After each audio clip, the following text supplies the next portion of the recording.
some things that you need to do is ground him. You need to ground him to the here and now. When he's like that, it's like it's hysterical almost. It's an hysteria, which is sort of like an outer body. There's so much arousal and excitement that, I mean, they're just off somewhere. They're not grounded in the here and now. So it is really important to teach him to feel his feet on the ground. I was going to try and sit down and like I'll hug him and we just try and take a break for a second. Yes. How does he respond to that? I guess it works sometimes. Yeah. If I could teach you art, sometimes it's just like out of control. Like yeah. You can't get a grip on it. Right. So it's something that, okay, this is, there's so many important things racing through my head right now that I want to make sure I talk about. I hate seeing the time. Okay. One is, it's very important that you work on these things when he's not in his animal brain. Okay? So you need to, when he has his neocortex fully functioning and available to him, that's when you need to be talking to him about the fact that, yeah, I know what that's like. I get really excited too sometimes, right? So you want to normalize it. You don't want to be shaming him or humiliating him that he's unregulated, right? That he's not able to regulate himself yet. So you need to be having conversations with him when he has his neocortex available to him.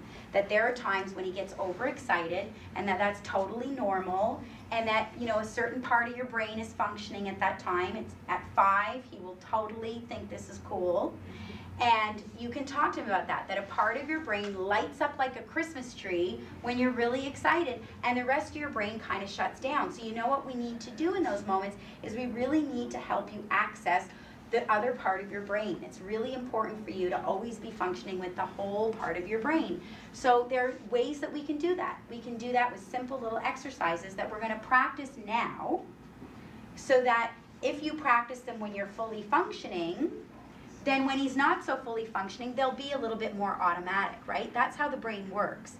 If you want a habit to develop, right, you have to do it over and over again so that neural connections get formed in the brain, right?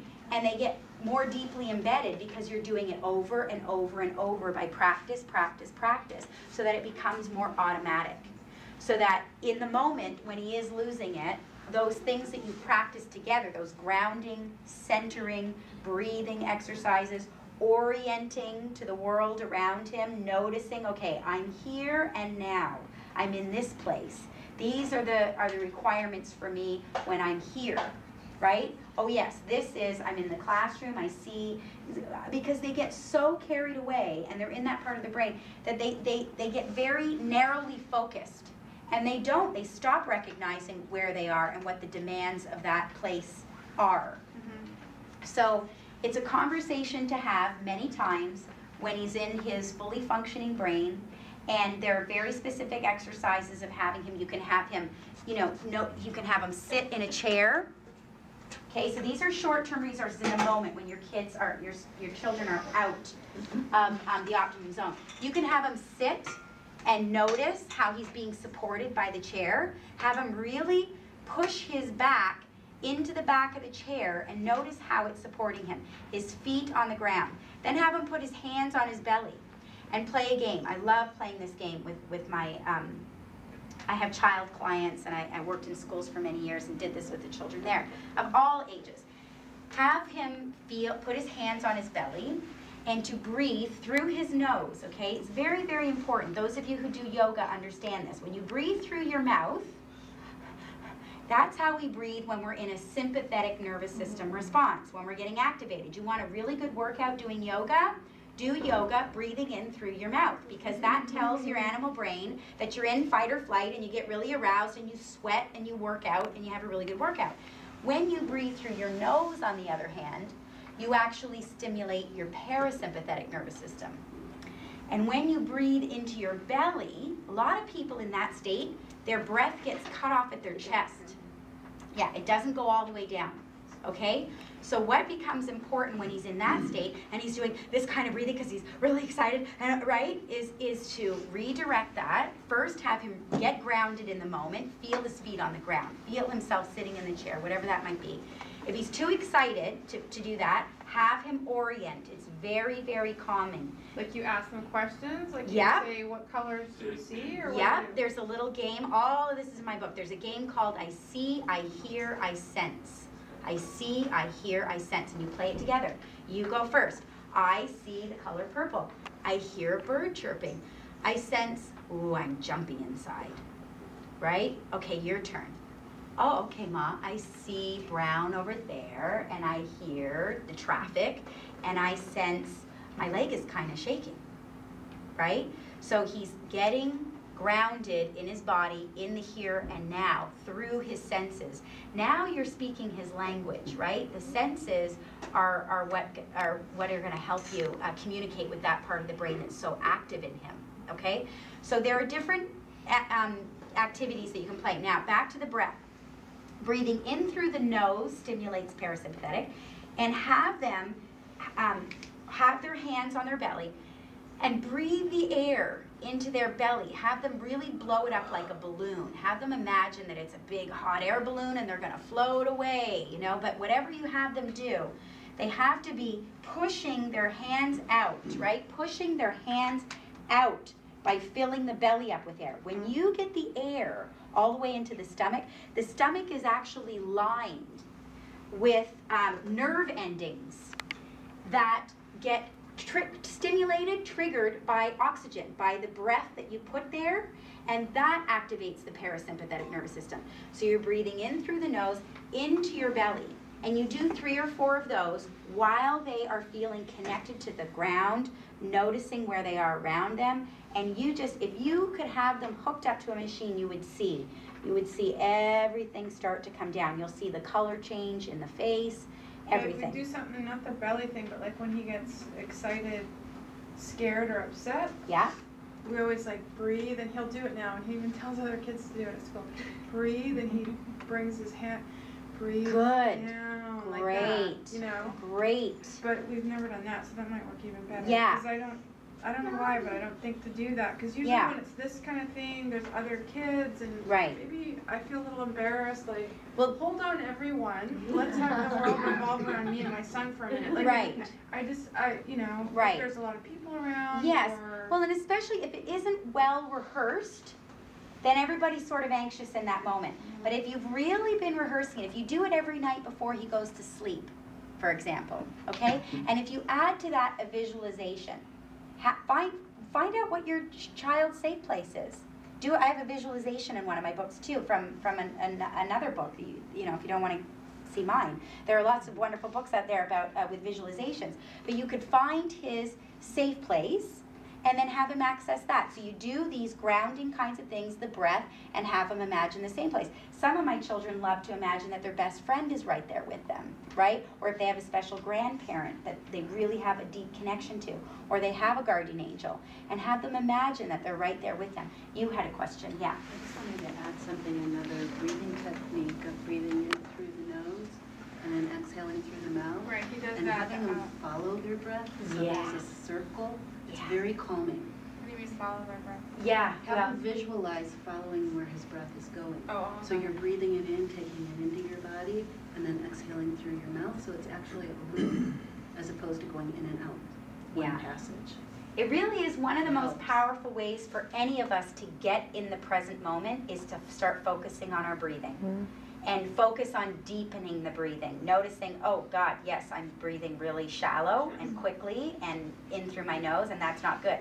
But one of the most important things too, of course, as you know, is that you start with you.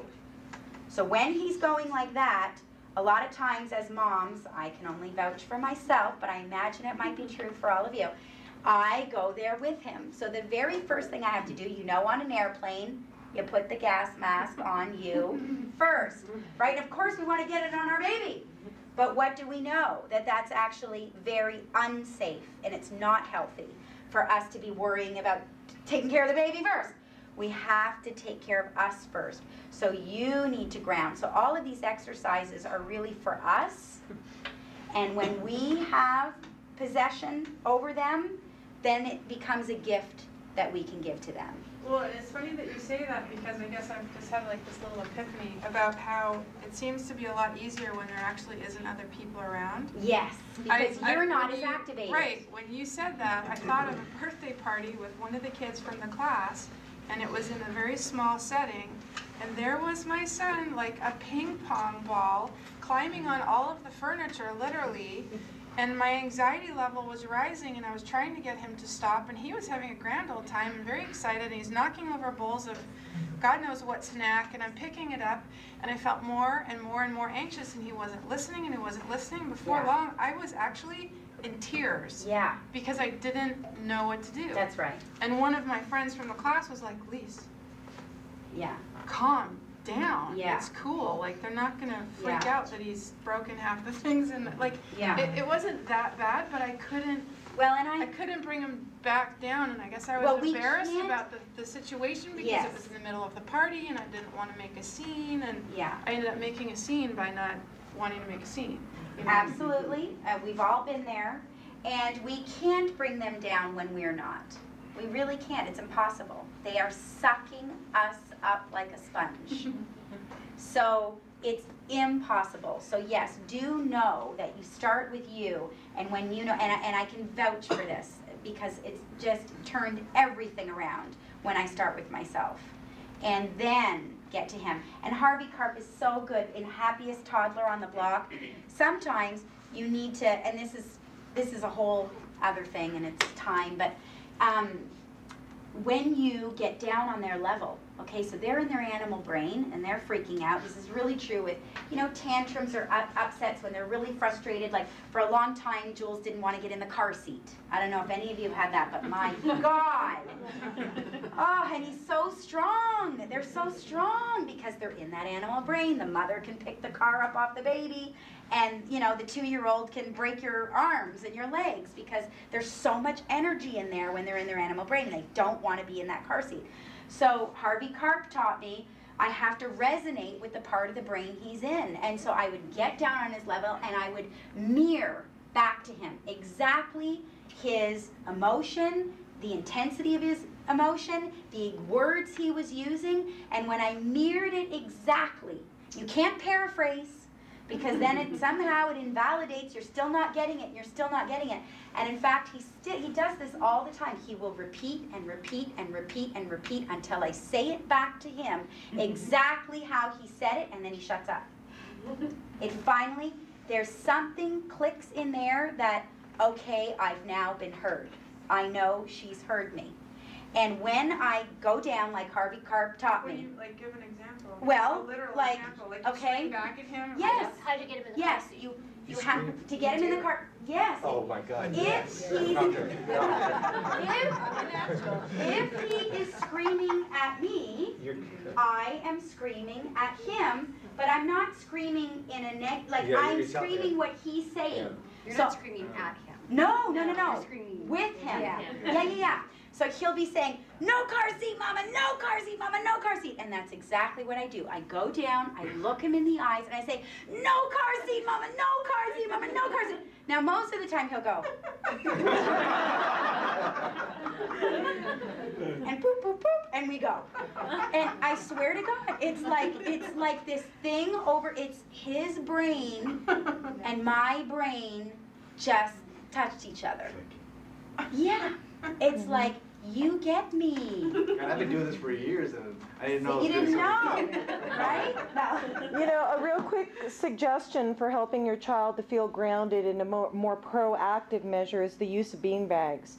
As Dr. Melrose was explaining, to have a child sit and feel the floor and feel the back of a chair. And again, you have to plan for this, but you make a good-sized bean bag.